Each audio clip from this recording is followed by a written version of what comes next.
7, 6, 5, 4, 3, 2, 1. You'll never have the sacred stone. Oh, this you crazy mother. The Zacho syndrome, I'm telling you, I'm like, well, holy shit, that was crazy.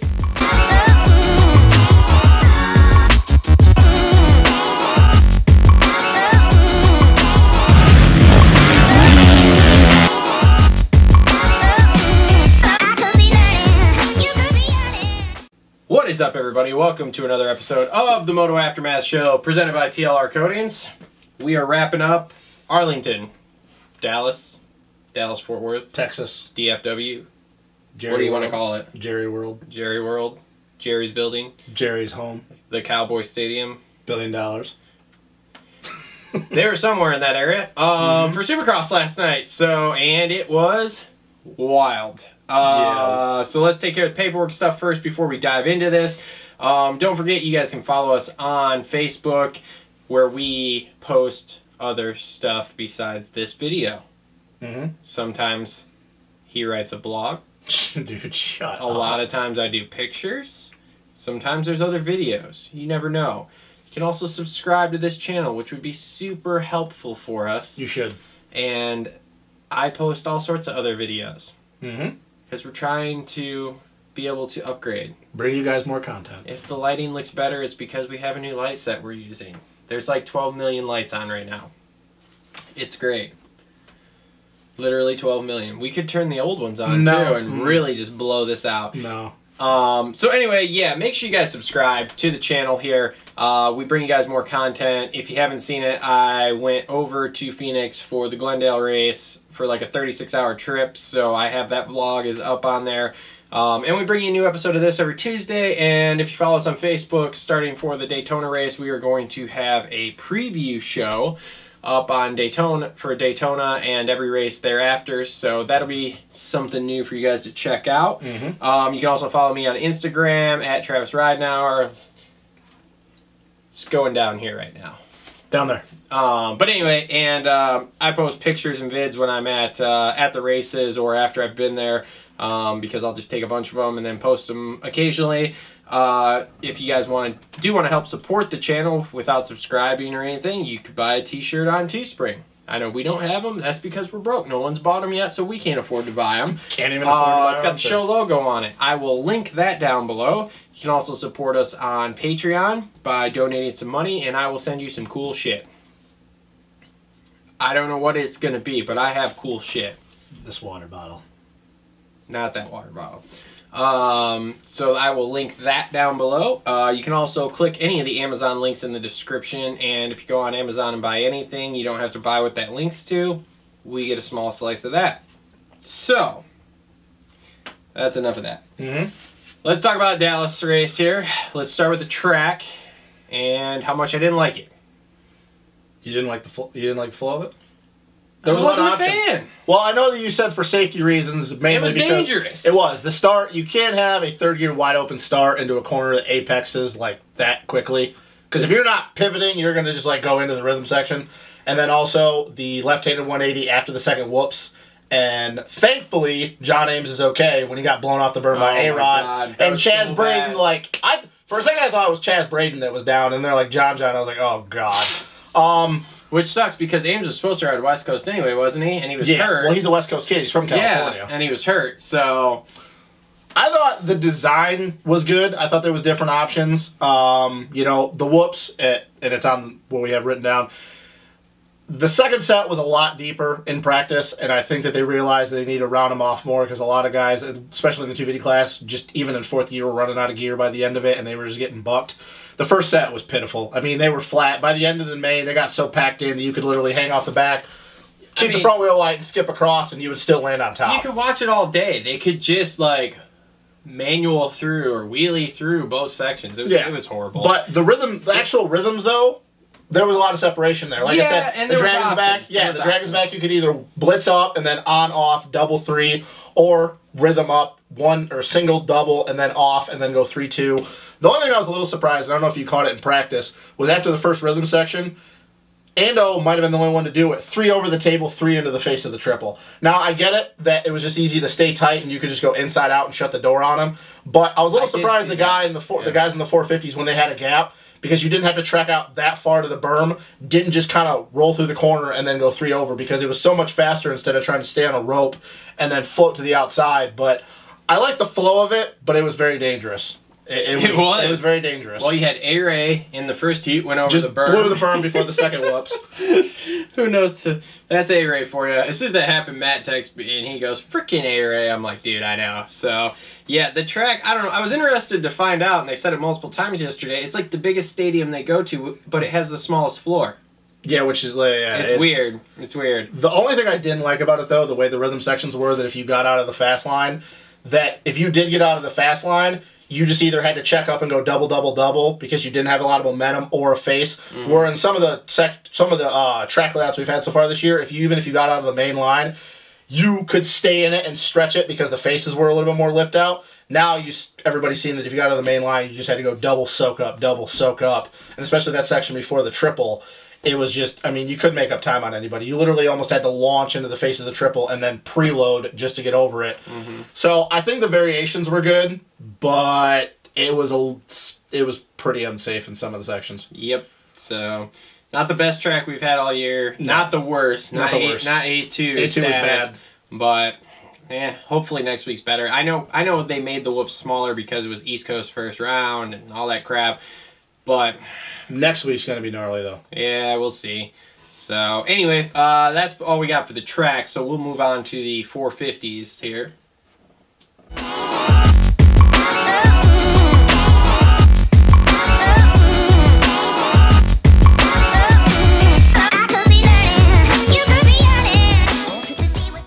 Alright, so 450s, big bikes, probably the less entertaining of the evening's races, I would say. A little uneventful. Okay, so let's just start down here with guys who weren't in the top 5. The couple we have written down here that we want to talk about, and we'll just go. You want to talk about Kenny for a second, though? Even though it's not. I don't have anything to say about Kenny other than he had surgery, and he's. If I'm them, I'm waiting till outdoors just to come back. Well, that's what it's going to look like, because I think that it's probably going to be the 2-month mark, because they said 6 to 8 weeks. Because even if he did come back in time, he would literally be right back on the bike for like the second to last round. If he waits the whole entire time, I think that that'll give him about 2 weeks for outdoors. But the only reason I want to touch on it is man, he can't catch a break. Like, dude, we saw the process, and it was getting way too much publicity after some point. It's a big deal. Gnarly's come back in a long time for somebody of that status, but it was just overdone on them talking about the injury, and we see all the pictures. And then you see his hand, and you're like, wait a minute. This is pretty much like the exact same thing we saw with his arm. He just can't catch a break. Every one of his surgeries is freaking gnarly. My only question to you is, this is not relevant to Supercross, do you think he comes out and we see the same thing? Because if he only has 2 weeks on the bike, a timid Kenny at the first couple outdoor rounds? Nah, I don't think this is quite as gnarly. I don't think he's like in, dire need of he might lose his hand or something. I think he comes out at Hangtown, and I think he's going to be pissed. Probably. I know that's easy to say now, and that's a long ways away, but I think he's going to come out pissed because he had a shot at that championship, even if he was 20 points back, and it's just something stupid. So it's just a bummer, but it's good, though, that it wasn't anything gnarlier than it already was. Yep. So, all right, so let's start. Cooper Webb looked great all day, right at the top of the board. Yeah, qualified third. Awesome. Yeah, third fastest. And looked pretty decent, and then just a shitty night. I mean, dude, how else do you sum it up? It's just... He got behind Cole, and the track by the end of the night, because the ruts got so deep in square edge, like... It obviously wasn't one line because of the variations, but because the way the track got so packed in that you were a little bit afraid to try to get out of the main line, and it was like follow the leader with Cole. It just followed him through. He was pacing him, and he tried running him on a couple corners, couldn't make something happen, and it's just like, it's almost like what Eli did a couple years ago. If he couldn't make something happen within the first 2 laps, he got in himself mentally, and he just said, I'm just going to pace this guy and foul. And he fouled him all the way to the end of the finish, like all the way to the end. I think it was like a second at the finish, and I'm like, dude, what are you doing? Like, I don't know, man. I was just a little disappointed. I thought that I had him for like third. I don't know. I was just disappointed with how well he did in practice and then how well he did in the heat race last week. I thought he was building, and 6th is the best he's finished this year, so that's something to build on. But it was just a little lackluster. I'm like, come on, man. Like, just nothing. Like, no heart whatsoever. Nope. So. He's the struggle just continues with him. I mean, what else can you say? There just isn't. There isn't anything else to say. It's just a struggle, and I don't know what it is, but maybe it's kind of just like what it was with Barsha and JGR. He just doesn't want. He just all wants off the team. Maybe he just doesn't. Maybe he just ain't gelling with the bike. Maybe, I guess. And speaking of Barsha, dude. Well, apparently the place you don't want to be this year is second place in the points. Because, yeah, no, because it's like death shit. Yeah. Kenny gets his arm ripped off last week again. Yep. Barsha gets landed. And it wasn't even his fault. He did the right thing. He was stacked up in traffic and he rolled, but it wasn't his fault in that sense, but it was also his fault in the sense that he literally just tried to bang through and thought the chassis would absorb the land. Like, dude, I said call off that double, and I'm like, dude, that face is way too lipped out for you to absorb that, and he just hit it and bounced. Yep. And I'm like, dude, you should have just rolled off and stretched it, and maybe you still wouldn't have got the drive to hit the triple. But I'm like, dude, what are you doing? Like, and he made the right decision. He checked up. He knew he wasn't going to get over the triple. But man, it was Bowers that I think landed on him. Just clipped him a little bit. And you see all the blood just running down on his forearm, and I'm like, man. And now he has surgery scheduled for Monday apparently, and who knows how long he's gonna be out. Yeah, it sucks, but I don't know, man. And it begs the question to me. Okay, they don't put the tough blocks on the third jump. Do they not put him on the second jump too? Because if he could have rolled out into the floor there in the second jump, but the tough blocks are there, so you can't do it.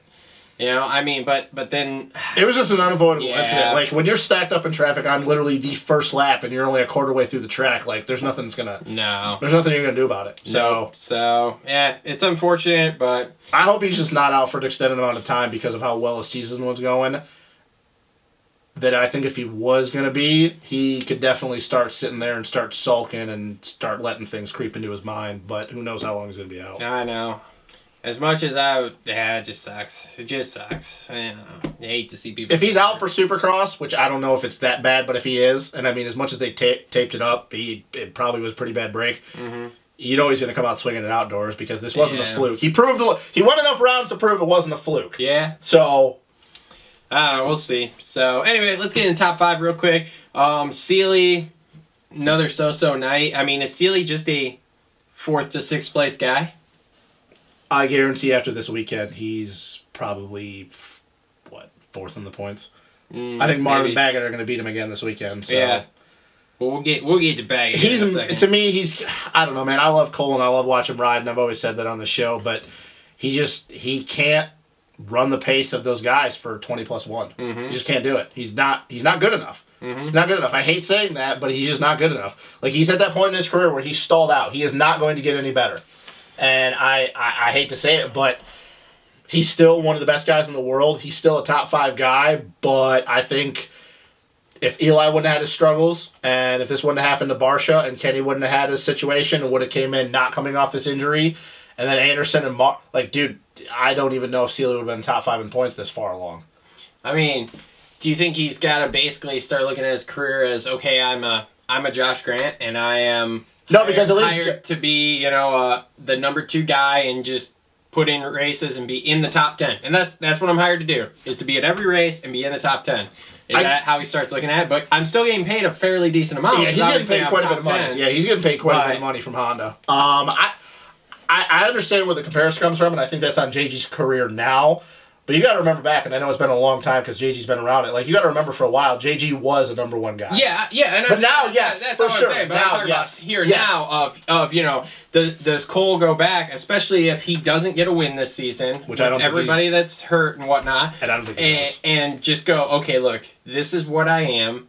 And if I want to continue to ride dirt bike and get paid, great. If I don't, well then, because I can't win, and that's not what I want to do, well then that's fine too, but I still stand by what I said at Outdoors when we were talking about Cole doing the best he did not like Outdoors last year, that maybe he becomes a Supercross only guy. Maybe he just goes to Honda and goes, hey, I just want to ride Supercross. So I think you're going to see more and more of that as we progress too, because Supercross is getting so big, I guess you'd say, that... Because let's be real, like, he did the best. He got 4th in the points Outdoors or 5th or whatever it was. But he got that handed to him because a lot of guys getting hurt. So, yeah, I mean, I agree with it. He's a 4th to 6th place guy. But, yeah, I mean, that's just where it is in his career. Yep. So, and speaking of 4th place, we'll go to 4th place last night. Jason Anderson again. But he hit the deck. And he still in got the fourth. main. Still got fourth. I mean, it wasn't a great showing for him all day. I don't feel like he was like head and shoulders above everybody. I don't feel like he was way out there. It was just another solid day. That's how you win championships, though. And I know. And I'll go to your comments. No, I'm not trying to start an argument. I'll go to your comments that we do in the group chat, because this has been a big thing between me, Travis, and our buddy Matt, that you said about him not doing the Dungey thing because he's not as smooth. Well, obviously he's not, and he's never going to be. That's just not his style. But if you think about it, he actually is doing the Dungey thing in the sense that even on his bad nights, he still gets fourth. So, like, he's not in the sense of technique, but points-wise, he gets fourth, and I know we keep waiting. And like I said, I'll stand by it, too. If he hits the deck, hell no, it's not going to surprise me. He's done his whole entire career. But also, maybe we just need to realize that even when he does hit the ground, unless his bike grenades, he's still going to get top 5. Like, Anderson's proved, this is 2 times in a row now, that he's gone outside the top 5 towards 8th place and got back into the top 5 with, let's be real, aside from him battling with Weston for 2.5 laps, he got it back in the top 5 fairly easy. Just by the time he got to 4th, Baggett and Marv were already gone. And he just, I still think Tomac was probably going to win that race last night, and I think that he was laying all on the line. I'll still stand by what I said earlier today, that I think Ando was just not willing to push the pace that quickly as much as Tomac was. Now, who knows? Ando's proven that he comes on strong late in these mains, kind of like a Ryan Dungey, that maybe he could have just tracked down Tomac and slowly closed the gap, and then maybe it would have only been a second at the finish. But I think Eli just wanted to prove something last night. I think he was going to go for broke, and if he was going to hit the deck, he didn't care. Because I think he was getting so sick and tired of everybody saying, dude, what's going on with you right now? But once again, Anderson doesn't have to beat Tomac. He doesn't have to beat him, so it doesn't matter. Man, I don't want to get in another dude that wins 4 titles in a row, not as the fastest dude. It just drives me nuts. I mean, I know he's got 3 wins right now. I know we're early in the season, he's got 3 wins. And I know it's because, you know, we've got people that are hurt and aren't, you know, or whatever. But it's just like, Well, I get what you're saying. Okay, so last night, because it's just boring. Okay, Ryan Dungey bored me to death with Supercross. Okay? He was just too methodical, but there was no flair. I mean, you know, it's like, okay, at least like, Ando before this, I felt like he had a little bit of flair, but no, he's so corporate now, which just sucks. Like, because he's making that almighty dollar. I know. Well, let me ask you a question. And it just drives me insane, because I would rather see someone like Kenny or, you know, even like Baggett. Yeah. Because even Baggett's made comments in the press conference at this point last week. that I'm just like, this is great. Well, he made one last night, too. I know you haven't watched it yet, but I can't. What did he say last night? I don't know. Oh, somebody asked him how he would get to the top step, and he goes, well, if these 2 guys don't show up, that sure would help. And I'm just like, oh, he's not lying. Well, let me ask you a question. I know it's not a coulda, woulda, shoulda, and it's almost it's a hypothetical question. The 3 wins that Anderson got this year, as well as he rode, and he rode damn good. Can you definitively say that even if Eli wouldn't have gone down, that Eli would have beat him? Because I don't think he would have. The 3 races that Anderson won this year, just those 3 races. Yeah. Because to your point about just, hey, I'm going to get 2nd or I'm going to get 3rd, like a Dungey, I don't think it would have been a Dungey situation where you could say, oh, the only reason Anderson won those races is because Tomac wasn't there. I agree with what Matt said, that it's built into him to win, but I think it'll be a situation where if he's feeling the flow, he'll go for it. If Eli's just willing to hang it out more than him to get the wins and get a little bit of extra money for his bonuses for winning, and Anderson says, screw it, I don't want to push it that far, I think he'll just back it down and let Eli go. But I don't think it's going to be so much Dungey where he's not okay with getting 2nd. I think he just realizes now, and Bobby Hewitt's going to beat this into his head, that, hey man, you don't have to ride like Ryan Dungey, you don't have to get 2nd, you can still go for wins. But if other dudes are willing to lay it out and ride that ragged edge, you don't need to. Where Dungey just wasn't willing to. So I don't think it'll be like that. I get what you're saying. I just don't think I see that with Anderson. But, man, dude, I know we got a long way to go, but it's really unlikely that he throws his championship away. Yeah. I mean, what are we going into? Round 8 next week? Yeah, and he's 36 points up on 2nd place. Next week, yeah. So, I mean, the only people that are gaining ground at this point are Baggett and Marv. Well, Baggett's Mr. 3rd place right now. Yeah. So it'll be interesting maybe once we get but I just don't 10 know rounds in to see where he is if he continues to, because at this point I mean, dude, we're looking at 3 races here in a row that he's gotten 3rd place now. Yep, and Marv's gaining ground and he's looking a little bit better. And yep. I mean, it's to the point here at this point now though that it's like, if Ando does have that bad night and he DNFs, okay, even something out of his control, like say the 250 start last night, Dude, I mean, who has a better all shot? Of a sudden, we're way back. Who has a better shot between title. Baggett and Marv?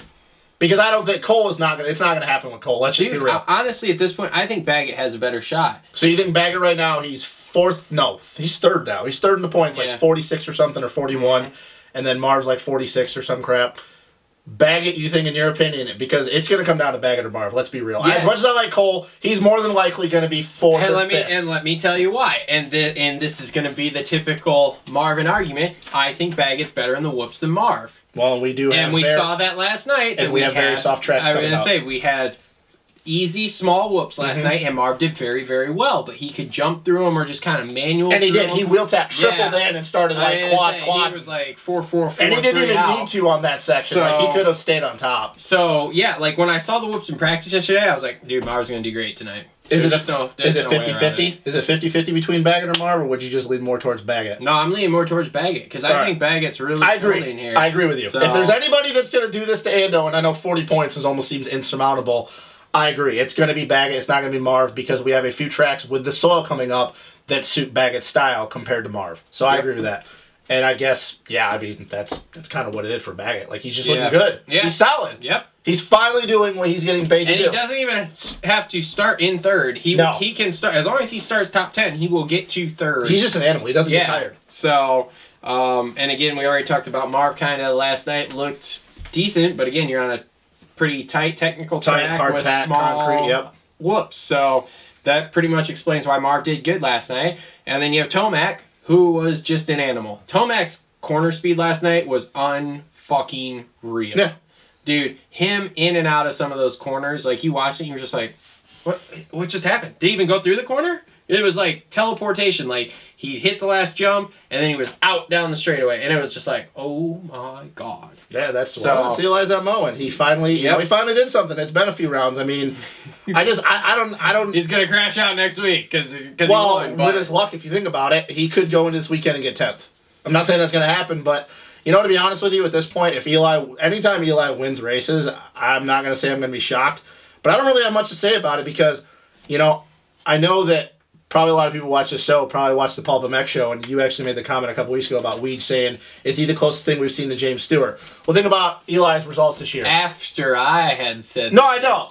I completely agree. No, which is great. DNF, DNS, 1-1, 13, DNF, 1. James Stewart is the only person on the planet that can do that and win the race. Off the couch to win by 10 seconds. Win definitively, but I agree with what Weege. I agree with you, and then obviously Weege, but with when Weege expanded on it, that at some point we got to stop letting Eli off the hook with this shit.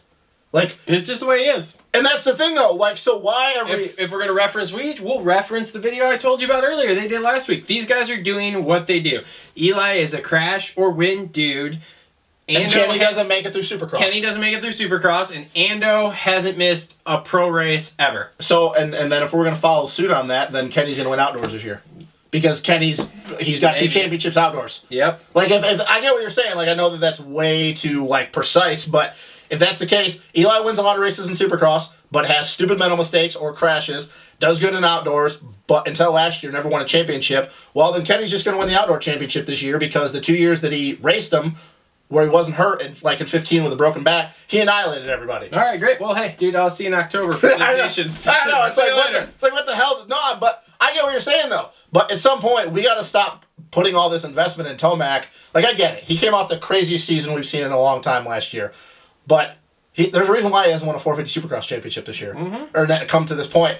And at some point, you got to just go, dude, I don't know if he's ever going to win one. I know that's really harsh because he's still young, but let's be real. Like, did you hear that all offseason he only crashed once at the test track? Yeah, well, you know, when he's the fastest guy and he's got no pressure. Yeah. I don't know. I'm at the point, I'm not trying to be hard on Eli, but I'm at the point where it's like, dude, you got to stop giving the guy benefit of the doubt, you know what I mean? And I went through it because being a James fan, all those years with James. Super fast, fastest dude on the planet, but could never put it together for a whole season. Well, we're at that point with Eli, in my opinion. Yep. So I don't know. All right, anything else about 450s? No. All right, yeah, let's get to 250s because that was way more entertaining. We just spent way longer than I thought we were going to on the 450s. Yep. So, 250s up next.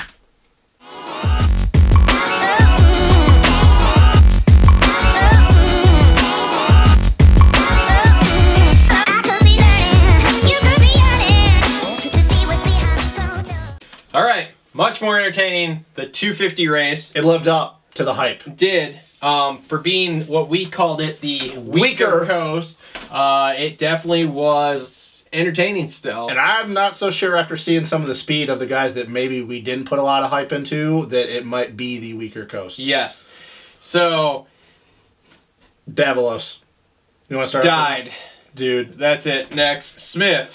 Hold on. Come on now. Almost also died. Come on now. And then tried to kill himself and J-Mar and... If you're Martine, how... Next, Faulkner. Hold on. Come on. You're going way too... Brain dead.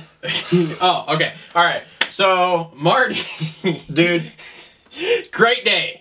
Until the main. Honestly, though, and I know that we're really harsh on him, and especially the preview show we just did. May he rest in peace. How impressed were you with his heat race? I know it was just a heat race, but come on. Dude, man, everybody knew he was going to win that. Did you really expect him to beat Osborne by 5.5 seconds? Yeah. Come on. No. Okay, maybe I didn't expect him to win by that much, but I expect him to win his heat race. He always starts off good. It doesn't matter, ever. If you go back all 13 seasons, I'll bet you after the first 2, and I don't know, because I can't go back that far in my Supercross memory, because I'm 5 years, and then I was before his time when I was following it before.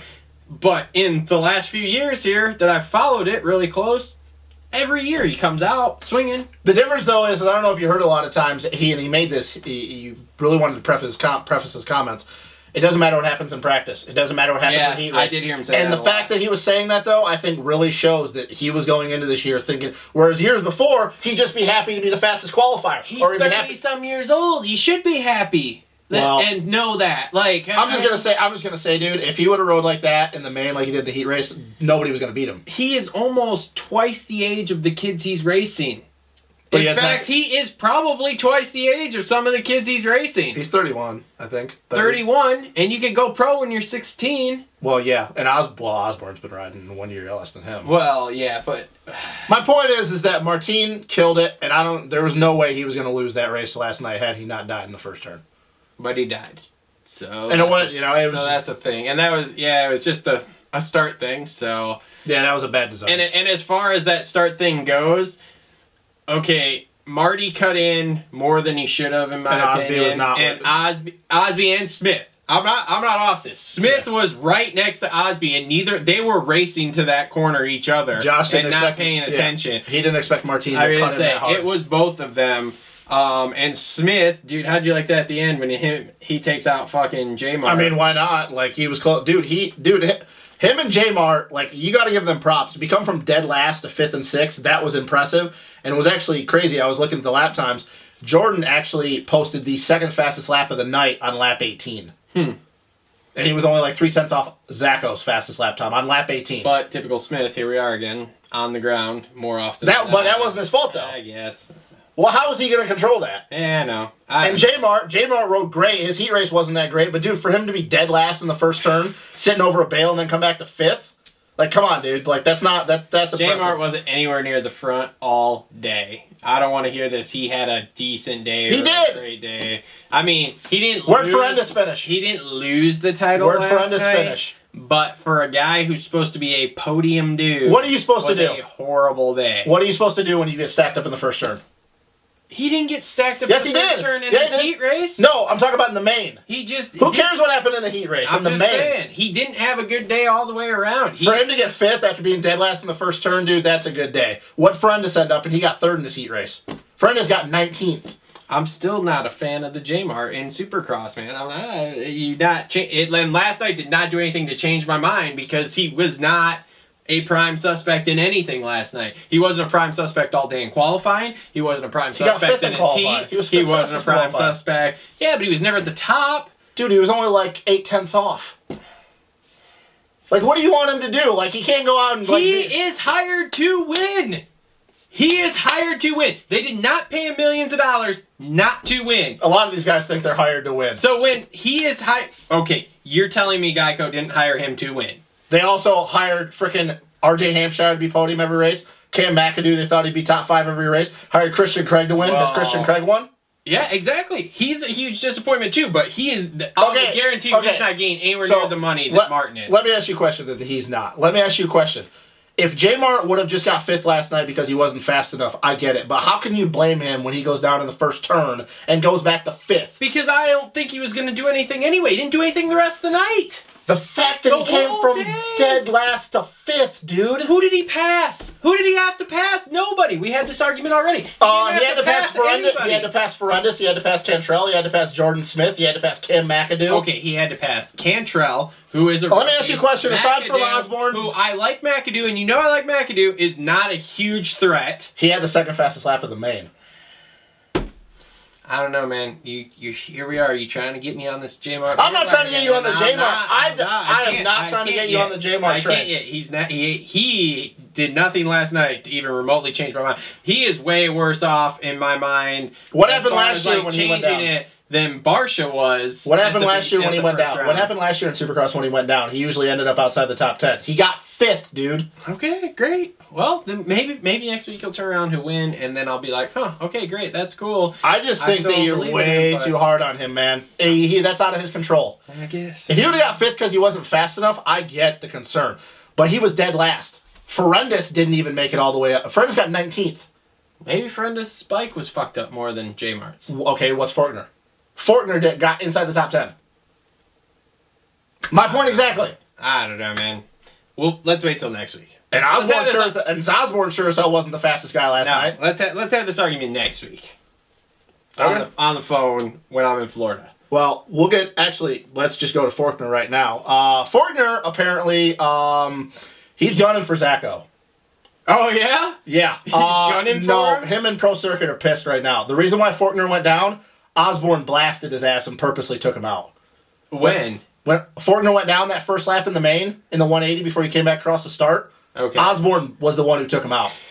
And apparently Pro Circuit and Fortner had some words with Rockstar after the race was over with.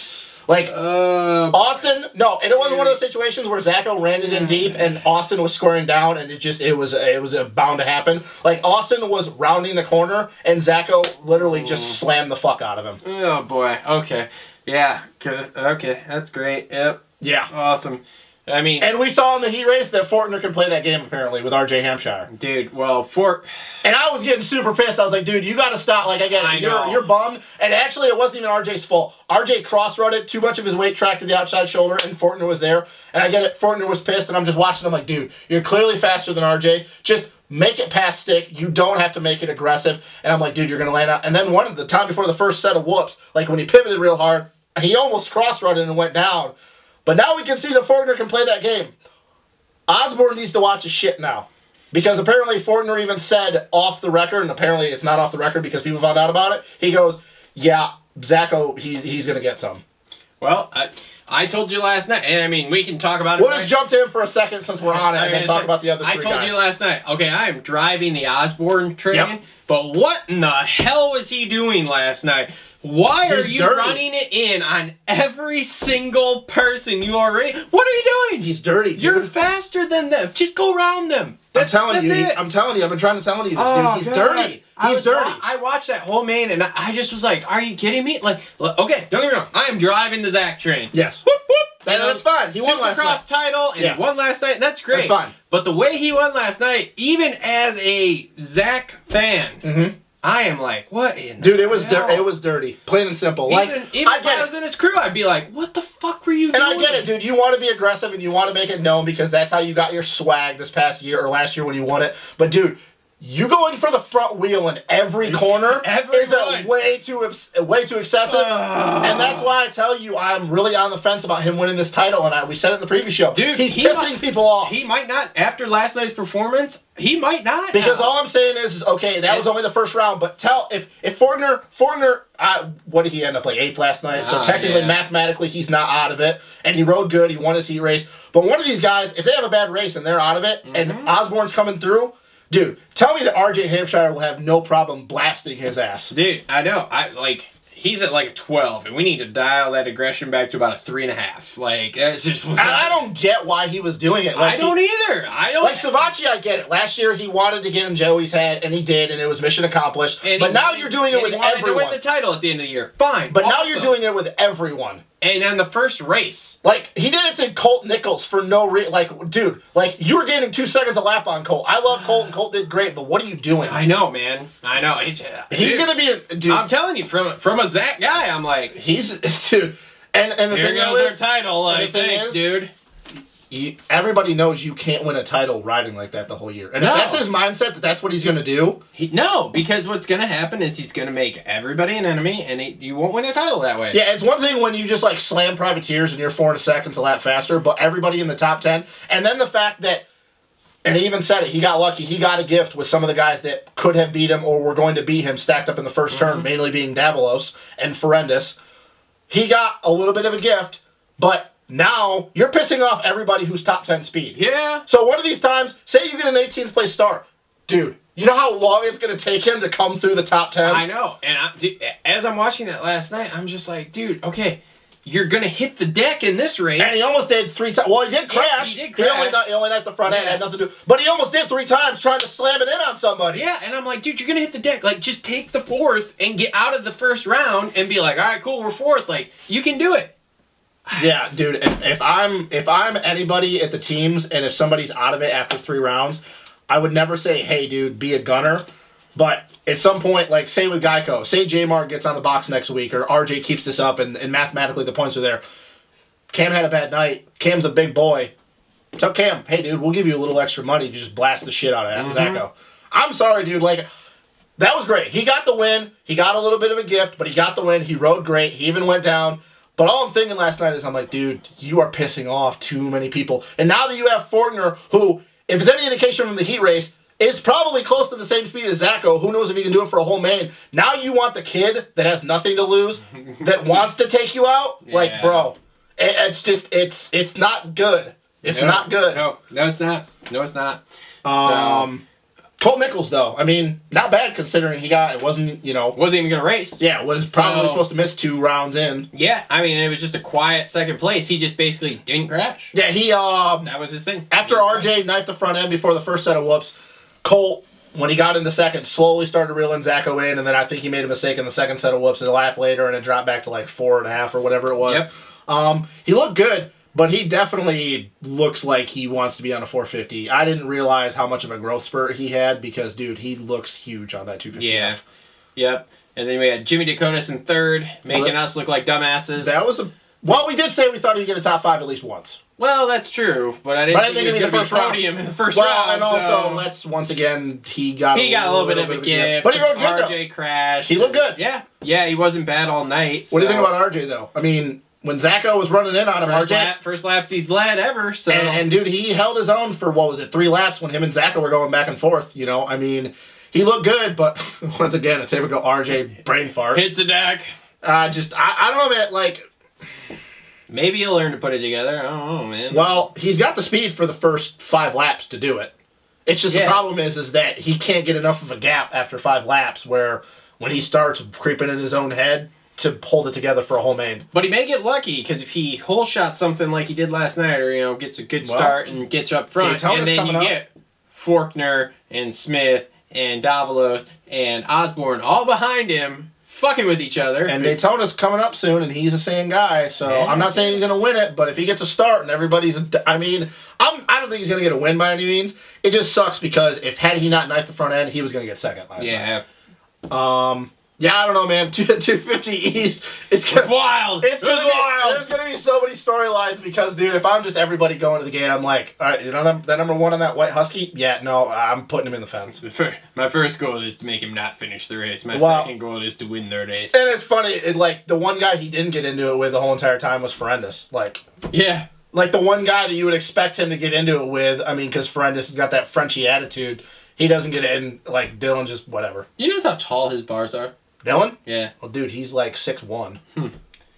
Did you hear that Villeman's helping him? Yeah. And he went in, and the first thing he goes, okay, well, what bar bend do you like? And he's like, well, I like this, but he's like, I haven't rode with it since I've come to the U.S. And he's like, what? And he's like, yeah, I just rode with the bars they put on there. And Villeman's like, what are you talking about? Also, if you notice, though, too, that he's changed up his technique. He's a lot more animated on the bike, a lot more body language. before he was kind of like a Baggett in the early days. He kind of rode with his upper body arched back. Well, now that he's taller and as tall as he is, he needs a taller bar bend because now he's flattening out more. Yeah, I was a little surprised. When I was watching practice, I'm like, man, Dylan's a lot more animated on the bike this year, and that's not that wasn't Villeman. No, I don't know if that's just something he picked up with being in the year, like our guys having more body language. Now, one other thing I did see, and I know because we were watching the race here, and I saw it last night. Did you notice after the heat race that J-Mart was shaking his hands? No, I didn't notice that actually. I think he had arm pump after his heat. Well, track was tight. I mean, he was. Well, he that, battled for like 3. I don't know, man. That doesn't say a lot if he's getting arm pump in a heat race, though. I mean, well, that's mean, scary for. We know it's not well-being of the racing. So. We also know though that's the endurance though on that side of things. Like if there's an arm pump issue, they'll figure it out. But we know J-Mart didn't get tired. Yeah, no, I'm not saying he got tired. Well, also, but if he's clenching or something or getting it just. Well, he was struggling in the whoops, and it looked like a couple times he got loose where he had to lose a little bit more body language. Also, apparently, I didn't know this. Like Jordan had got hurt, and obviously that's why he ended up being on the East Coast instead of West. Apparently, he's been riding with a little bit of a nagging injury the past couple weeks. I don't know if it's to his wrist or his forearm or something. So that might have been the indication why he started off the night pretty slow. I don't know, dude. This 250 East is shaping up to be crazy because that was not a good indication of where I think everybody was supposed to be last night. No, I don't think so either. I told you I thought Ferendis was going to win, Davalos was going to second, and Osborne was going to get third. And then I had Jordan and J-Mart in the other two spots, and the only ones that even did anything were J-Mart and Osborne. Like, that was not my top 5 at all. So, next week's picked, so next week's going to be crazy. There's apparently supposed to be a lot of sand. Well, if there's supposed to be a lot of sand, I think Tomac's going to win again then. Really? He loves sand. Yeah. I mean, that's not very hard to put together. If it's sandy, which I have heard that too, is that it's going to be a pretty sandy Tampa. But he doesn't like deep ruts that are loose on top and packed underneath. That's the reason why he hasn't. I'm still going to go with Tomac. All right, 250s. Did Marty actually die, or no? I don't know. I honestly don't even think he got a concussion. I just think he knocked the wind out. That they just said there was no point in him riding. I don't know, man. I give up on that class for the 250 East because I don't know, and it's hard because I don't know what Tampa's like because we haven't been there in years. Like the last time they were there was 1999. Jeff literally said the last time we were there, I raced it. Well, I looked at the forecast this morning, and obviously that's Florida. Is it outside? Yeah, it's outside stadium. That's what the Tampa Bay. It's supposed to be 84 on Saturday. Yeah, I know. It's going to be very soft. It literally looks like it's not just going to be beach corners. Like they're like. It looks like half the track, the rhythm sections are going to be sand. So the faces are going to be super G'd out, and you're going to get a lot of sand brought onto that hard base, so it's going to get slick. Honestly, for 250s, man, you know... Jimmy D, buddy. No, he doesn't. Throw the sand. Throw the sand. You know what? I'll actually, because I know he didn't get hurt, I'll say Ferendis. Because he's good in the sand. And I think Osborne gets taken out next week. I'm going to say that right now. I think Osborne gets... 450s, I'm not going to go with Tomac. I'm actually going to go with Baggett. Really? Yeah. Because like I said, Baggett, if it's going to be as sandy as they're projecting, and I picked Baggett to win Daytona, Baggett rides on that crap all the time at his compound. I guess, yeah. And if it's that soft, and I also could see Tomac hitting the ground again. Dude, if it's going to be as soft as it was at East Rutherford and the way it was in Oakland, except with a loose base, Tomac doesn't ride that shit well. Like, he's not good at that stuff. I don't know, man. I think it's going to be wild. I think the 250 East, though, at this point, all I'll say is that last year, if I would have known, last year, if that was going to be the way things were with the 250 class, Osborne having the win and then all the guys that could beat him, I would say right now, Osborne was going to win the championship because all the guys that could beat him had bad nights. Well, dude, I can't be confident that with the way Osborne's pissing people off that he's even going to end up on the box because, dude, I just think he's going to get taken out a lot this year. Like, he's not making friends. Nope. So. You don't think Osborne wins, though? Is that what you're basically saying? You don't know who's going to win, but you're not saying Osborne wins? Yeah. Okay. All right. Yep. I don't know. So, anyway, all right, cool. Well, this has been another episode of the Moto Aftermath Show presented by TLR Coatings. So make sure to check them out. Links in the description below. Make sure to follow us on here with that subscription button or hit that like button. That'll really help us out. Make sure to follow us on Facebook, Instagram. Go buy t-shirts on Teespring. Click the Amazon links and buy stuff. Go to Patreon and donate. And we will see y'all. I'm going to be in Florida next week. Not at Tampa because Feld Racing has called me. Not. They haven't responded to my email for my press pass. They haven't done anything. So everybody's gonna complain about the quality of the voice. Probably. I don't know what I'm gonna do yet. I've got a couple ideas, new ideas. The first time was better than the second time. That's weird. Yeah, the phone was definitely cutting out the second time. But anyway, all right. We'll see everybody next week after Tampa.